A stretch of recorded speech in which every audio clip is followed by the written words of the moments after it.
kita masih diberi kekuatan untuk kita hadir di tempat ini, untuk kita sama-sama menyatukan hati dan pikiran kita. Mari Bapak dan Ibu, kita siapkan hati kita teduhkan hati kita, untuk kita fokus di hadapan Tuhan, untuk kita menaikkan ucapan syukur kita di hadapan Tuhan, karena kebaikan-Nya di sepanjang kehidupan kita. Hingga pertengahan tahun ini Tuhan masih menyertai. Sungguh Allah yang sempurna, sungguh Allah yang luar biasa, sungguh Allah yang menjaga hidup kita. Karena kita tahu sungguh banyak yang Tuhan berikan di dalam kehidupan kita. Oleh sebab itu Bapak dan Ibu, mari kita sama-sama datang di hadapan Tuhan dengan hati yang syukur.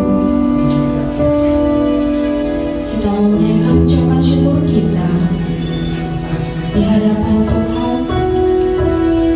Haleluya Yesus. Amin Tuhan. Ini hati kami Bapa.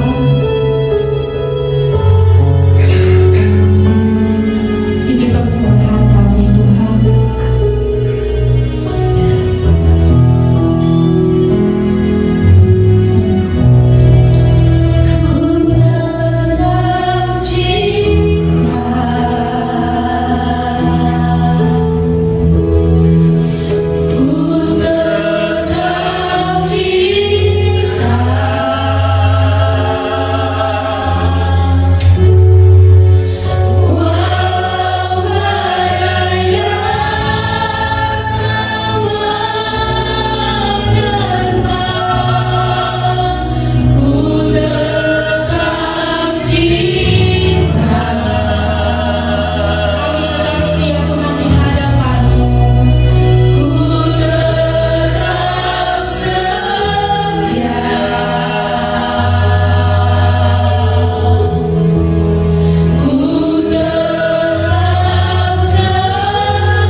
memuliakan nama-Mu Bapa. Berkati kami yang hadir pada saat ini, berkati ibadah ini dari awal, pertengahan hingga akhirnya Tuhan. Biarlah nama-Mu saja yang dimuliakan Bapa. Hanya di dalam nama Tuhan Yesus, tiap kita yang percaya dan mau memuji dan memuliakan nama Tuhan, kita katakan amin. Amin. Silakan duduk Bapak Ibu yang terkasih dalam Tuhan. Sungguh kita hadir di tempat ini karena kita tahu kita tidak mau lagi kompromi dengan dosa, karena kita tahu Allah kita yang telah menebus kita. Oleh sebab ini Bapak dan Ibu, mari kita sama-sama belajar. Mungkin lagu ini baru untuk di telinga Bapak Ibu dan Saudara semuanya, tapi lagu ini penuh dengan kekuatan, lagu ini penuh dengan sukacita untuk pengakuan kita di hadapan Tuhan. Kita akan mau sama-sama belajar lagu ini.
saatnya untuk kita mempersiapkan hati kita,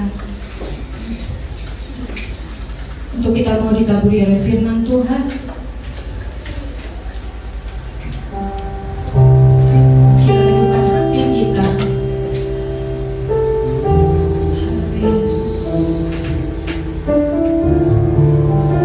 Amin Yesus.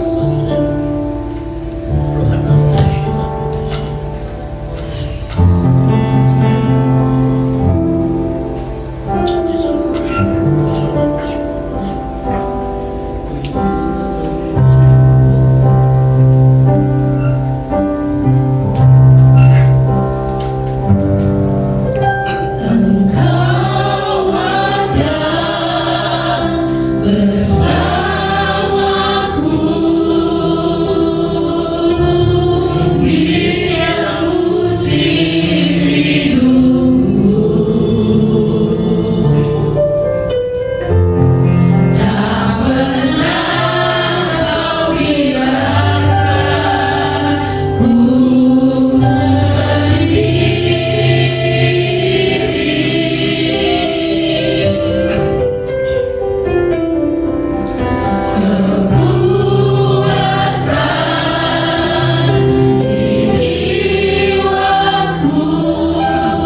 Kuasa-Mu bekerja Tuhan, menjamah kami setiap hari Bapa.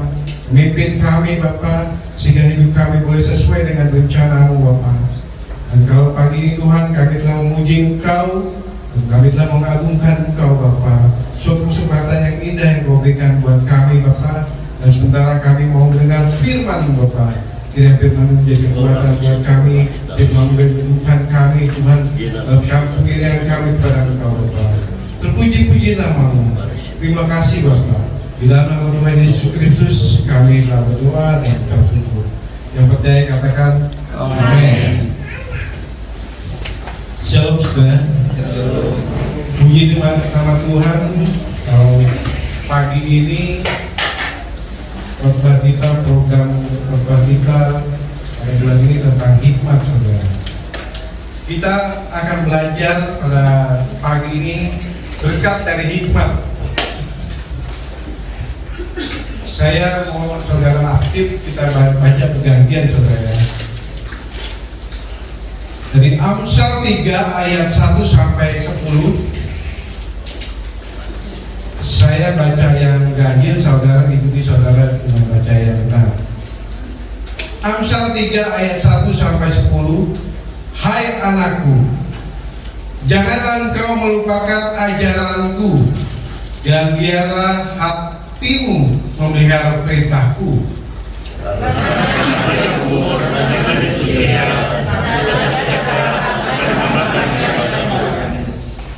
Janganlah kira kasih dan setia meninggalkan engkau. Kalungkanlah itu pada lehermu, tuliskanlah itu pada loh hatimu.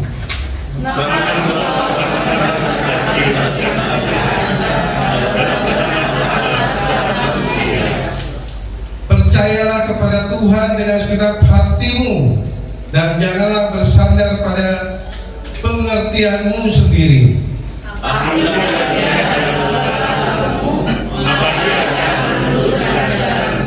Janganlah engkau menganggap dirimu sendiri bijak. Takutlah akan Tuhan dan jauhilah kejahatan.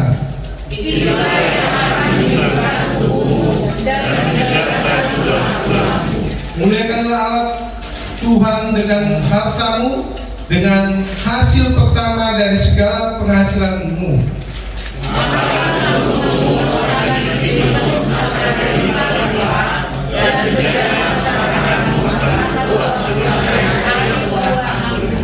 Amin. Firman Tuhan pada pagi ini mengajarkan kita tentang hikmat. Bagaimana dalam kehidupan kita arti hikmat.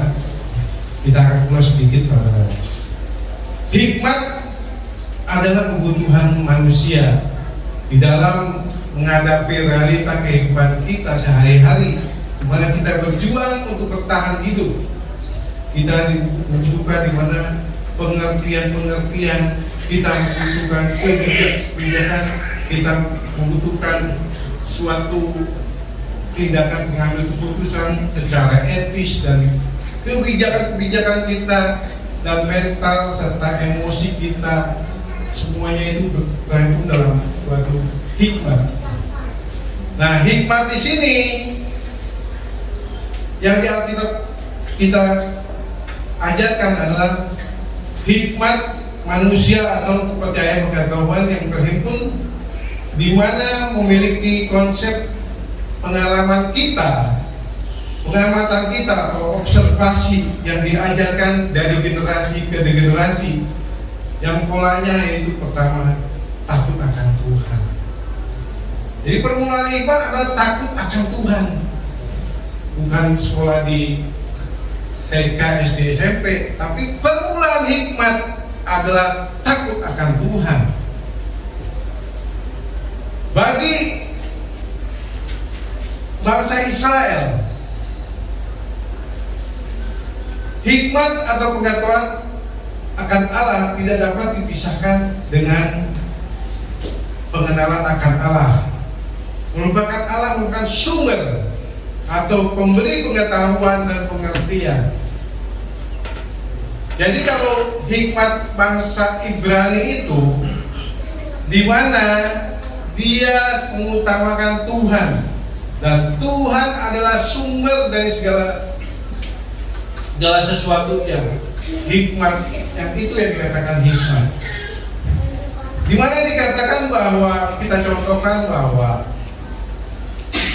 asal mula kata hikmat itu semacam keterampilan atau bakat atau kemampuan teknis yang diperlukan untuk mengukir kayu. Ini saya ambil dari buku Survei Perjanjian Lama, di mana orang pada saat itu kalau dia memiliki hikmat, dikatakan hokmat, yaitu dia bisa mengrajin sebagai pengukir kayu atau sebagai pengrajin logam atau arsitektur pada zaman itu ya. Dan pelayaran di laut, dia mempunyai suatu kemampuan di mana dia waktu zaman dulu mungkin pelayaran di laut kayak sekarang udah ada navigasi, udah ada mercusuar, udah ada kompas. Zaman dulu nggak ada. Tuhan kasih hikmat. Dan di mana dia punya kemampuan berpolitik macam-macam pada saat itu. Hikmat Tuhan yang diberikan kepada orang-orang pada saat itu. Kita lihat di mana Salomo, Tuhan berikan hikmat dalam membangun bait suci Allah. Kita buka di dalam 1 Raja-Raja 5 ayat 12. Saudara bisa baca. Bakat luar biasa Salomo di bidang arsitek ditunjukkan dengan perencanaan pembangunan Yerusalem. Di mana kita buka di dalam Alkitab kita 1 Raja-Raja. Saya supaya kita aktif, saya nggak mau taruh display, kita buka Alkitab kita.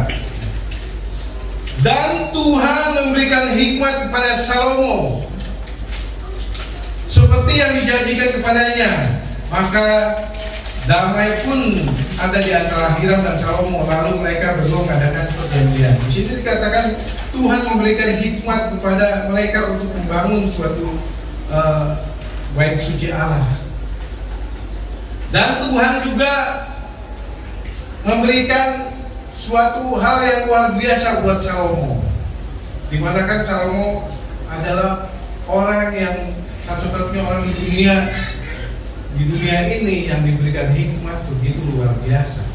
Dikatakan Salomo diberikan hikmat, kemampuan mental yang unggul. Di sini dikatakan bahwa Salomo seperti yang dijanjikannya kepadanya, hikmat diberikan dia suatu pengertian atau dia bisa mengubah amsal-amsal atau mengubah pujian syair-syair kepada Tuhan dengan pengertian yang luar biasa.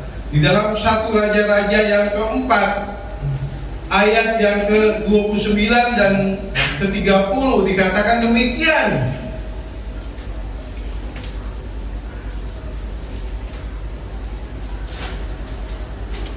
Dan Allah memberikan hikmat kepada Salomo hikmat dan pengertian yang amat besar. Jadi bukan hanya dia sebagai arsitek yang Tuhan tunjukkan supaya Yesus membangun bait suci, serta akal yang luas seperti daratan pasir di tepi laut, sehingga hikmat Salomo melebihi hikmat Padang Timur dan melebihi hikmat segala hikmat orang Mesir. Pada saat itu peradaban orang Mesir itu luar biasa, tapi Salomo melebihi hikmat orang Mesir. Dikatakan bahwa bukan hal yang kebetulan, ada suatu perencanaan Tuhan di mana kitab Amsal merupakan suatu contoh yang paling tepat untuk mengajarkan kita secara praktis, secara hari demi hari, hikmat untuk mendidik kita supaya kita menjadi orang yang bermanfaat, mempunyai kepandaian, mempunyai kebijaksanaan, dan bisa berbuat baik dan memberikan watak moral yang baik, memberikan suatu hidup yang berhasil dan memiliki kebahagiaan pribadi, keamanan dan kesejahteraan. kalau kita memegang kata-kata dari hikmat dari Salomo, sehingga kita boleh mengerti bahwa hikmat itu bukan hanya kepengetahuan, bukan hanya intelektual, melainkan perilaku watak yang baik dan orang yang mengasihi Tuhan. Sehingga hikmat membawa manusia, yang pertama kita buka di dalam ayat selanjutnya, yaitu Amsal yang ketiga, Amsal yang ketiga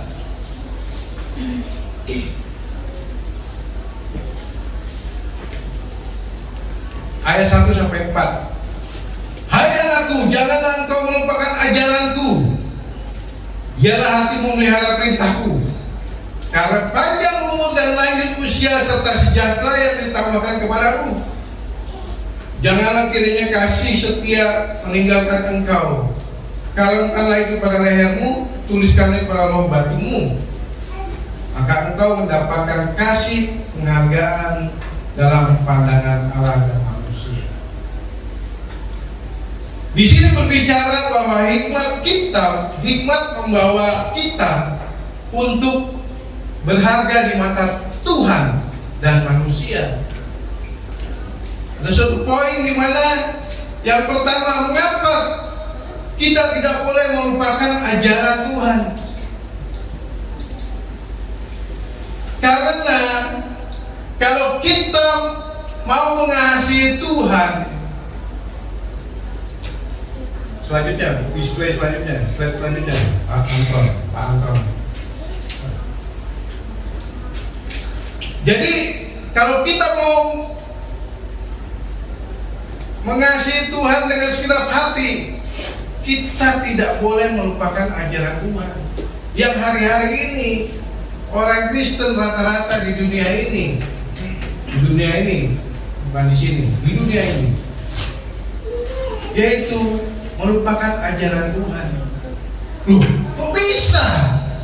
Bisa. Karena firman Tuhan tidak pernah dibaca setiap hari. Tidak ada waktu untuk merenungkan firman Tuhan. Karena firman itu merupakan kekuatan Allah yang kita boleh dapatkan minggu yang lalu. Firman adalah kekuatan Allah. Tapi permasalahannya, kita dapat kekuatan Allah kan? Seringkali kita tidak memperhatikan hukum-hukum Tuhan setiap hari. Cenderungan hati kita hanya setiap hari kita lakukan hal-hal yang rutin. Bangun tidur, melakukan aktivitas seperti biasa, dan kita bangun tidur lagi. Yang dikatakan, janganlah melupakan ajaran Tuhan. Kalau kita mengasihi Tuhan, kita harus bergumul. Kita berikan waktu kita kepada Tuhan melalui pembacaan firman Tuhan. Karena firman Tuhan itu adalah kekuatan buat kita. Dimana kalau kita membangun suatu hidup kita sesuai dengan rencana Tuhan, kita tidak mungkin bisa kalau kita tidak pernah kita baca firman Tuhan. Matius 7 ayat 24 mengatakan demikian, saudara.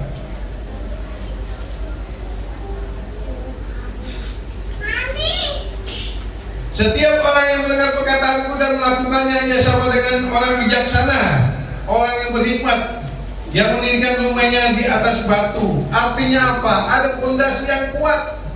Pada saat dia mengalami badai, pada saat dia mengalami suatu himpitan, pada saat dia mengalami suatu tekanan, dia tidak goyah. Kalau hari-hari ini banyak orang Tuhan jatuh pada permasalahan-permasalahan yang tidak sesuai dengan rencana Tuhan. Karena apa? Hidupnya sudah merupakan ajaran Tuhan. Karena firman itu adalah kekuatan Allah, di mana firman itu menjadi rema buat kehidupan kita. Kita nggak bisa hidup tanpa firman Tuhan. Tapi permasalahan hari-hari ini orang anak Tuhan bisa hidup tanpa firman Tuhan dan merasa biasa-biasa aja. Namun satu hal yang kita mau pelajari pada saat ini, kenapa bagaimana kita bisa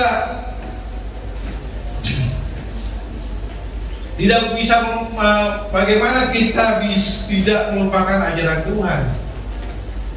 Yang pertama yaitu kita memiliki disiplin secara pribadi. Perjuangan kita bukanlah melawan darah dan daging, tapi melalui suatu ada kuasa-kuasa di udara yang membuat kita jatuh dan kita menjauhkan kita daripada Tuhan. Ini dilawan dengan kedisiplinan kita pribadi. Tanpa kedisiplinan kita pribadi, tanpa pengekalan kita pribadi, tanpa kita mau berjuang di dalam daging kita tidak pernah bisa melakukan yang namanya hidup sesuai dengan ajaran Tuhan dan mengajarkan perintah yang dimana Tuhan berulang-ulang pada diri sendiri. Jadi firman Tuhan itu diajarkan kepada diri kita sendiri berulang-ulang. Melalui apa? Pembacaan firman Tuhan, melalui perenungan dan segala berulang-ulang. Jangan jemu-jemunya kita baca firman Tuhan, kita baca buku rohani.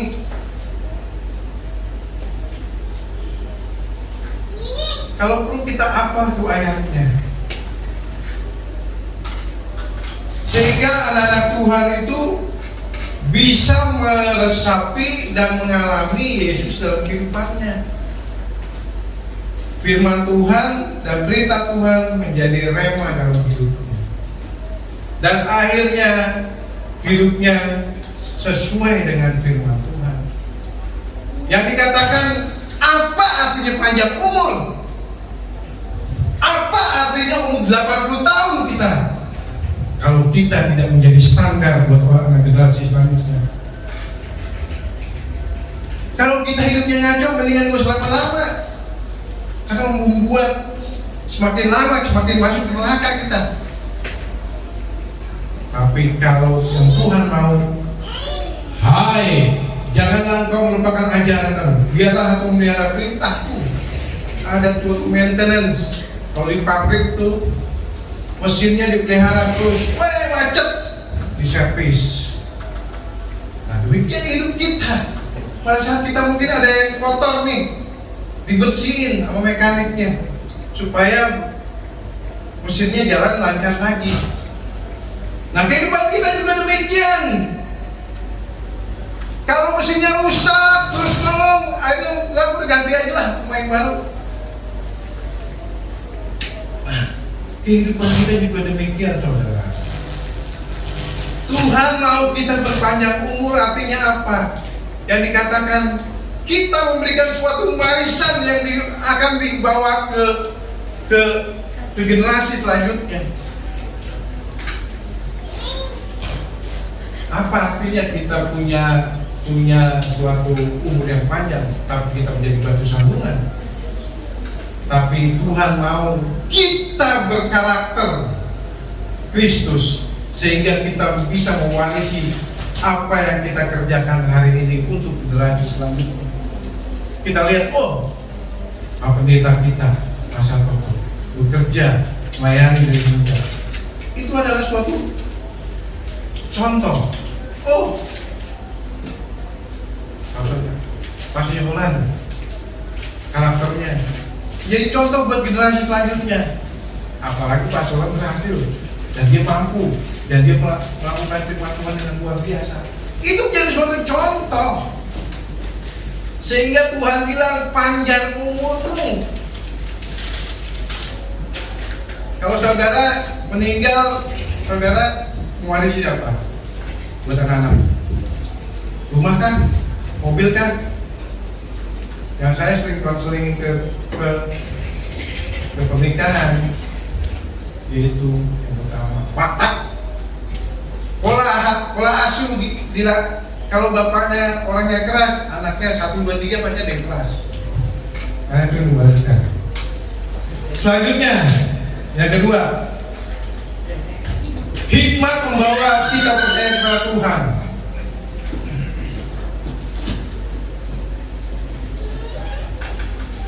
Manusia ibarat seekor domba yang gampang tersesat. Karena Allah selalu mengungkapkan bahwa dirinya adalah gembala yang baik dan bersedia menuntut umatnya agar Allah bukan saja menuntut kita, tapi Dia dapat menguruskan jalan kita. Karena itu penting kita untuk mempercayai Tuhan yang diungkapkan dalam Salomo Amsal 3 ayat yang ke-5 dan 6. Percayalah kepada Tuhan dengan segenap hatimu dan janganlah bersandar pada pengertianmu sendiri. Akuilah Dia dalam segala lakumu, maka Ia akan meluruskan jalanmu. Hikmat yang kedua adalah hikmat yang percaya akan pimpinan Tuhan. Hanya Allah saja yang dapat menuntun kehidupan kita. Tidak ada yang lain. Karena apa?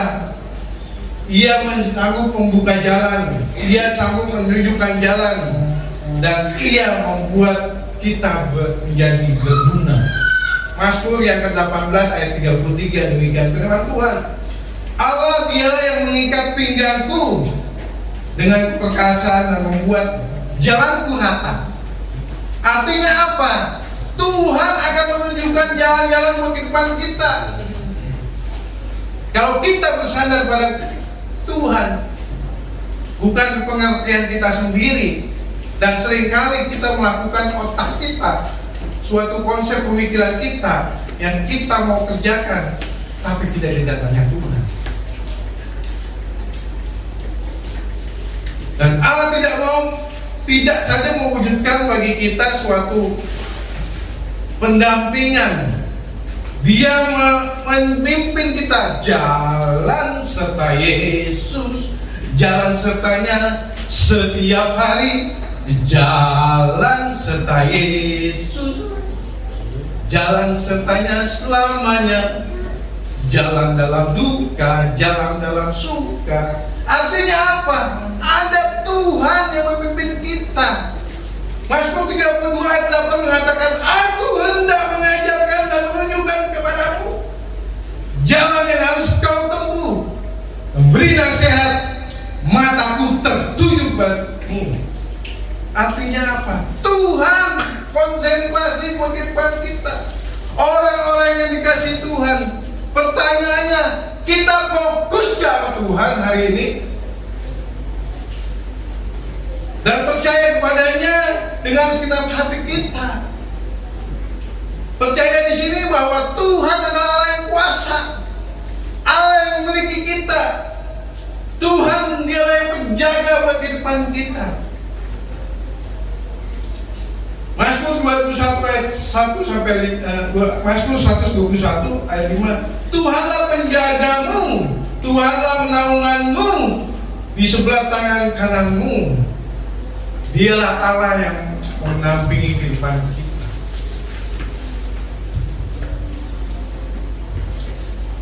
Sehingga kita tidak boleh mengandalkan kekuatan kita sendiri. Pada saat kita mengalami masalah, kita andalkan Tuhan. Pada saat kita andalkan Tuhan, kita tidak khawatir lagi. Kita tidak perlu cemas hidup ini. Tuhan sudah atur segala sesuatunya. Permasalahannya, sudahkah kita bersandar pada Tuhan, bukan pada pengertian kita sendiri? Pada saat kita mengalami himpitan, pada saat kita mengalami suatu masalah keuangan atau masalah-masalah yang lain, kita selalu khawatir, worry. Bagaimana kita menghadapinya? Masalah ke depan, kehidupan pendidikan anak, kebutuhan sehari-hari. Kalau saya nggak kerjakan ini, bagaimana saya bisa hidup? Tuhan sudah atur rezeki saudara. Pada saat saudara tidak bekerja, ada istri saudara yang bisa bekerja. Pada saat suami saudara mungkin tidak bekerja, ada anak-anak yang bisa bekerja. 1000 langkah Tuhan akan memberkati saudara. Pada saatnya akhirnya saudara ada tangan Tuhan. Tapi permasalahannya itu dia bisa dikerjakan karena kita mengandalkan pengertian kita sendiri. 1 tambah 1 tambah 1 sama dengan 2, 5 tambah 5 dengan 10. Dan akhirnya kita mengalami ketakutan demi ketakutan hidup ini. Dan akhirnya kita mencuri kemuliaan Tuhan. Kita hidup tidak benar pada saat kita tantangan dengan hal-hal di kantor atau di perjalanan atau dimanapun kita melakukan yang tidak benar di hadapan Tuhan. Karena kita tidak punya percaya pada Tuhan. Dialah Allah yang mampu memberkati kita. Kita sadar pada pengertian sendiri. Padahal kita mengalami kesusahan, kita lari yang sama. Wih, ada saudara kita yang kaya, mungkin bisa menolong. Oh, ada orang lain, tapi tidak boleh lari pada Tuhan. Hikmat dari Tuhan pagi ini yaitu jangan kita bersandar pada manusia atau pada orang lain. Yeremia 17 ayat 5, terkutuklah orang yang mengandalkan manusia, yang mengandalkan kekuatan sendiri dan hatinya menjauh dari Tuhan. Tapi Tuhan mau kita mengandalkan Tuhan. Apapun permasalahan kehidupan kita, pasti ada jalan keluar karena Tuhan terjaga kepada kita. Yang ketiga, hikmat membawa kita memiliki hati yang takut akan Allah. Kalau orang yang takut akan Tuhan, hidupnya tertata, hidupnya bijaksana. Ayat 30, ayat Amsal 3 ayat 7. Janganlah engkau menganggap dirimu sendiri bijak. Takutlah akan Tuhan, jauhi dari kejahatan. Itulah yang menyembuhkan tubuhmu dan menyegarkan tulang-tulangmu. Amsal berkata, Amsal 1 ayat 7 mengatakan permulaan ibadah adalah takut akan Tuhan. Jadi kalau ironisnya orang percaya tidak takut akan Tuhan. Kalau orang dalam sampah itu, saya seringkali ilustrasikan dosa itu dengan takut akan Tuhan itu sampah. Kalau kita lihat tempat pembuangan sampah, mungkin pertama kali kita lewat situ langsung radius 500 meter. Bau apaan ya? Bau apaan ya? Itu kecium. Semakin dekat semakin bau, semakin dekat semakin bau.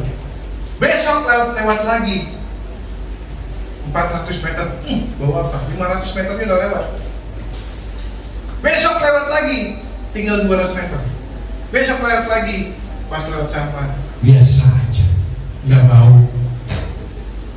Hati kita demikian, kalau hati kita terkikis, tidak boleh. Kita mencuri pertama kali, kita pakai udah gemeteran. Hah? Kalau orang yang pertama kali nyuri, ketakutan begitu luar biasa, mungkin pas dia sampai merinding atau gentar badannya. Tapi yang kedua, udah merindingnya udah berkurang. Ketiga, udah mulai dikit merindingnya. Keempat, selesai, udah merinding lagi. Itulah hati kita. Gimana kita belajar dari tokoh Yusuf? Yusuf begitu luar biasa. Dia mempunyai, Tuhan katakan, jempol, di mana dia digoda oleh istri Potifar, istri pejabat Mesir yang di Kapene. Namanya istri pejabat itu bukan yang kaleng-kaleng, saudara. Dia pasti cakap, dia pasti bersih, dia pasti mulus. Kalau orang-orang yang tidak dekat sama Tuhan, orang-orang yang punya integritas di hadapan Tuhan, pasti jatuh. Tapi apa yang dikatakan Yusuf? Bagaimana mungkin aku melakukan kejahatan yang besar dan berbuat dosa terhadap Tuhan atau terbuat Allah? Suatu perkataan integritas yang luar biasa. Dia bilang, bagaimana mungkin aku melakukan kejahatan yang besar? Padahal Yusuf melihat sampah, radiusnya 2 kilo dia langsung dicium.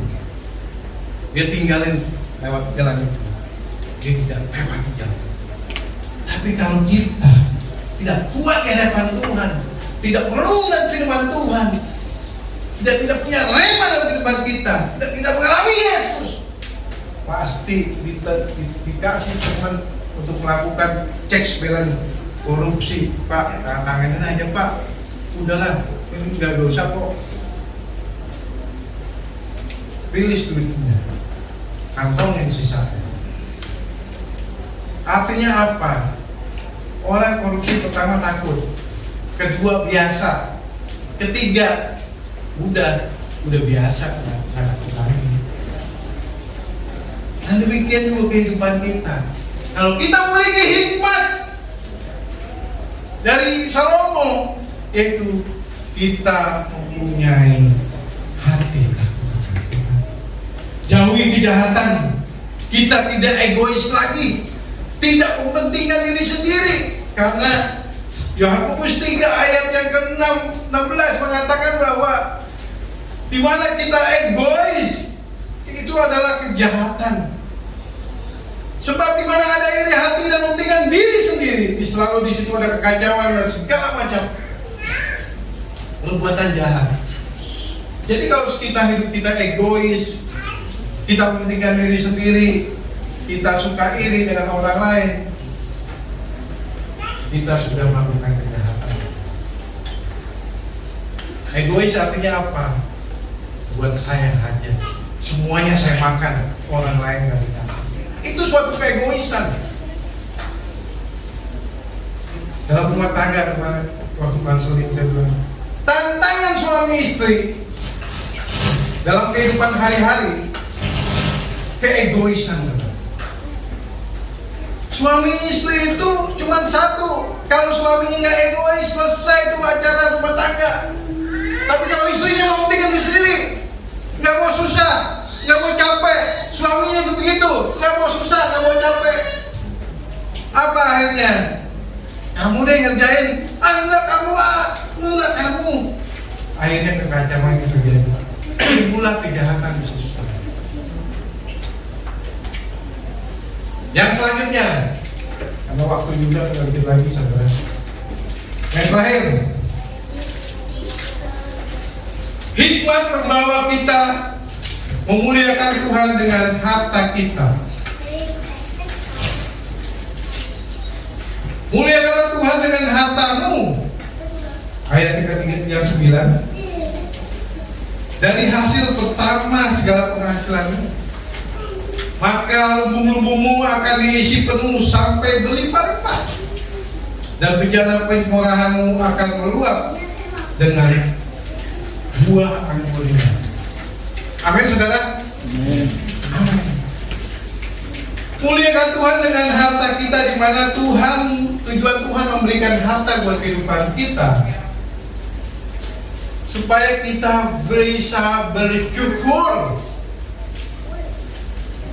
Kalau saya diberkati harta dengan gaji 30 juta per bulan atau 35 juta per bulan, saya bersyukur. Haleluya, praise the Lord. Tapi yang Tuhan mau, dan layanilah Dia. Permasalahannya, firman Tuhan ini tentang harta itu udah berbanyak sekali. Tapi orang Kristen melupakan firman Tuhan. Kunci tentang berkat itu tidak diambil, saudara. Yaitu slogan dunia, hukum dunia, hemat pangkal kaya. Amin saudara. Hemat pangkal kaya, kita sudah dengar. Kalau kamu mau kaya, kamu harus hemat. Hemat pangkal kaya. Tapi hukum Tuhan mengatakan, muliakanlah Tuhan dengan hartamu adalah pangkal kaya. Kebalik saudara. Dikala kita memberi, Allah dengan melimpahkan berkat-berkat, kita akan memberi banyak lagi. Karena kita memberi orang, seseorang menolong, kita akan diberkati banyak lagi. Tetapi masalahnya orang Kristen tidak mengerti firman ini, saudara. Memberi dasarnya segala berkat Allah, tetapi banyak orang Kristen tidak tahu hal ini, sehingga hidupnya tidak tahu memberi dan tidak menjadi kaya. Hikmat Tuhan. Salomo nulis ini hikmat Tuhan, karena Salomo diberikan hikmat seperti pasir, begitu luar biasa. Dia mencurahkan hikmat-hikmatnya, amsal-amsalnya untuk kebaikan manusia. Memberi atau membantu memiliki pandangan yang benar terhadap harta yang ada kita. Pada kita memberi, kita mengerti, memiliki pandangan yang benar bagaimana kita menggunakan harta yang kita miliki. Memberi, yang pertama, membantu menyadari bahwa kita bukanlah pemilik harta yang ada pada kita, tapi kita hanya pengelola. Ayub 1 ayat 21, dengan telanjang aku keluar dari kandungan ibuku, dan dengan telanjang juga aku kembali ke dalamnya. Tuhan yang memberi, Tuhan yang mengambil. Praise the Lord. Terpujilah nama Tuhan. Artinya apa? Pada saat kita memberi, kita menyadari bahwa harta ini bukan milik kita. Harta ini hanya titipan. Kita hanya pengelola. Dan seringkali tidak disadari bahwa apa yang saya punya itu milik saya, bukan milik orang lain. Dan kekayaan harta benda kuasa untuk apa? Kita menikmati karunia Allah. Jadi kalau kita kaya hari ini, kita punya mobil, kita punya rumah bagus, kita punya penghasilan bagus, itu karunia Tuhan, bukan hasil kita sendiri. Kita buka Pengkhotbah 5 ayat 18. Setiap orang yang dikarunia Allah kekayaan dan harta benda dan kuasa untuk menikmatinya, untuk menerima kebahagiaannya dan bersuka cita dalam diri payahnya, juga itu pun karunia Allah. Pada saat kita menyadari firman Tuhan ini, kita mengerti bahwa pada saat kita memberi,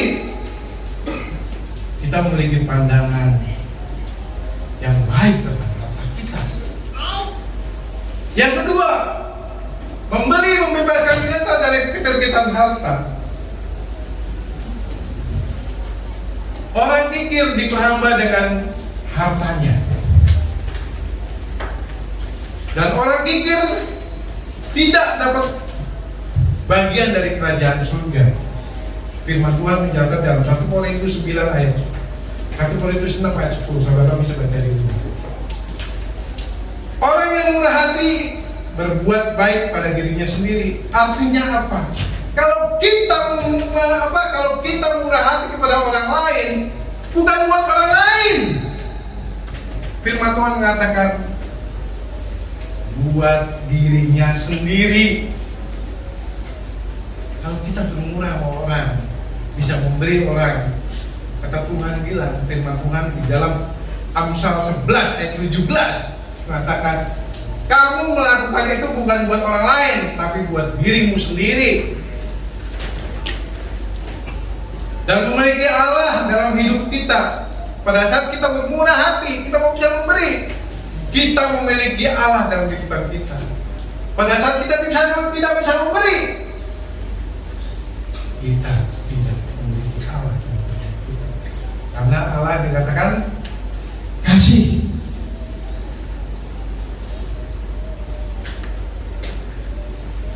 Yang terakhir, lagi, memberi adalah menciptakan kebahagiaan menolong orang lain.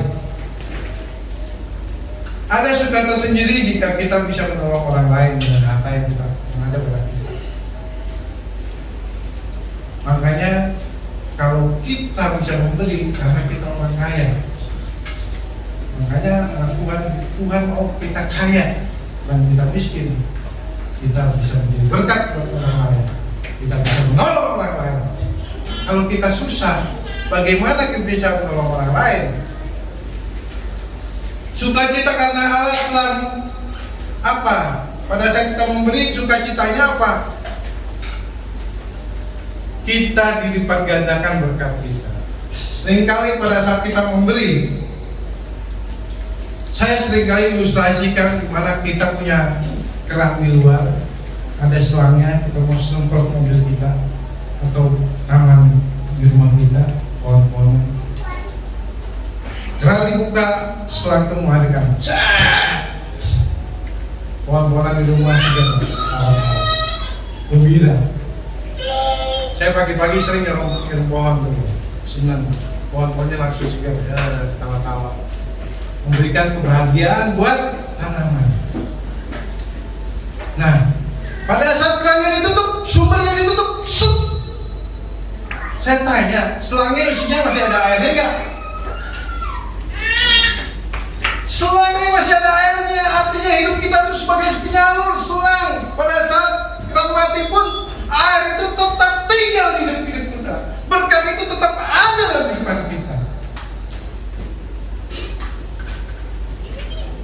Sukacita karena menciptakan syukur dalam hati orang yang menerimanya karena kebaikan Tuhan. Jadi kalau pada sudah memberi kepada orang lain, yang menerima itu terima kasih Tuhan, Engkau baik. Saudara kalau dapat sumbangan dari pada saat saudara susah, saudara dapat bantuan dari orang lain, saudara mengucap syukur sama yang punya yang sumbangan, oke. Tapi yang terutama hati saudara, terima kasih Tuhan. Engkau telah memberkati saya Tuhan. Pada saat kami himpitan Tuhan, pada saat kehidupan Tuhan, Engkau menolong saya, mengirim Pak Rubiansyah untuk menolong saya. Itulah makna memberi. Nama Tuhan yang ditinggikan. Dan sukacita membiarkan kita, sukacita kita meniadakan penyimpanan dalam kerajaan Allah. Janganlah kamu mengeluarkan harta di bumi.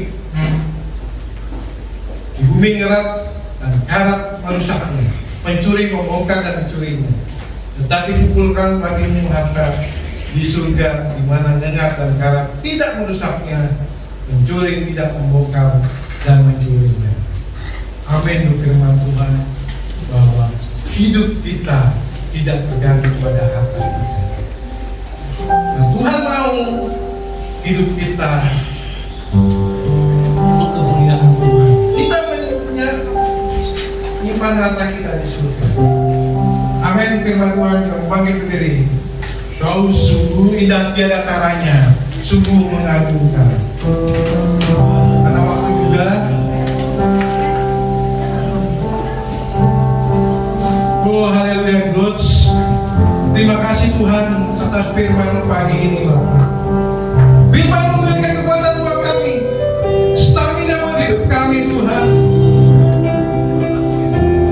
Hikmat-Mu Tuhan membawa kami Tuhan berharga di mata Engkau Tuhan. Hikmat-Mu Tuhan membawa kami berharga di mata teman-teman kami Tuhan, di mata saudara-saudara kami Tuhan. Hikmat-Mu Tuhan membawa kami Tuhan, boleh Tuhan terpandang Bapa di semua bersama kami.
tambahkan hikmat kepada kami Tuhan, sehingga kami hidup di dalam kasih.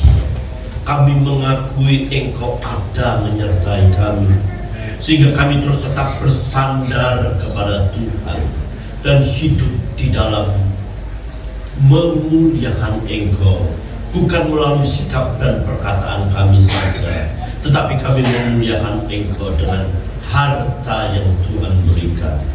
Kami bersyukur atas janji panjang umur yang Tuhan berikan. Kami bersyukur atas janji kelimpahan yang Tuhan janjikan. Dan kami percaya janji-Mu ya dan amin. Oleh sebab itu setiap hari ajar kami menambahkan hikmat itu dalam hidup kami, bukan untuk orang lain, tetapi untuk diri kami sendiri. Berkati hamba-Mu Bapak Franyanto yang sudah menyampaikan firman-Mu. Tuhan memberkati istri dan putra-putrinya, keluarganya, usahanya, diberkati Tuhan dan boleh menjadi berkat. Bapak, terima kasih. Kami menyerahkan seluruh jemaat Tuhan di dalam tangan pengasihan Tuhan. Hamba mengangkat tangan dan memberikan berkat bagi setiap umat Allah yang lemah dikuatkan, yang susah diberikan penghiburan, yang berkekurangan Tuhan cukupi, dan bagi mereka yang belum mendapat pekerjaan, Tuhan akan memberikan pekerjaan agar mereka diberkati dan menjadi berkat sesuai dengan firman-Mu saat ini. Bapak, sekiranya jemaat Tuhan membutuhkan banyak dana untuk melanjutkan sekolah dan kuliah anak-anak mereka, Tuhan mencukupi. Tuhan menyelesaikan apa yang mereka butuhkan dengan cara Tuhan. Dan sekiranya besok pagi anak-anak sudah mulai sekolah kembali, juga Tuhan menyertai dan menolong, memberikan semangat dan giat belajar untuk meraih masa depan bersama Tuhan. Kami menyerahkan family kita yang minggu depan dalam tangan pengasihan Tuhan. Tuhan persiapkan kami seluruh jemaat Tuhan, dan juga calon-calon baptisan. Tuhan persiapkan dengan kesehatan agar mereka menikmati dan bangkit bersama Tuhan, mengikrarkan imannya di hadapan Tuhan, di hadapan malaikat, dan di hadapan semua jemaat, bahwa ia mau berkomitmen mati dan bangkit bersama Tuhan. Tuhan memberkati panitia yang telah berlelah-lelah mempersiapkan segala sesuatunya. Setiap jemaat Tuhan yang telah mengulurkan tangannya, diberkati Tuhan. Bapak, terima kasih. Pimpin perjalanan jemaat Tuhan pulang sampai ke rumah dengan selamat. Sebelumnya jemaat Tuhan akan memberikan persembahan. Kiranya diberkati persembahan umat Tuhan, dan Tuhan melimpahkan berkat-Nya dengan berlipat kali ganda sesuai dengan firman-Mu. Berkati negeri ini dengan keamanan dan ketentraman, sukacita dan damai sejahtera melalui kepemimpinan pemerintahan kami. Terpujilah nama Tuhan.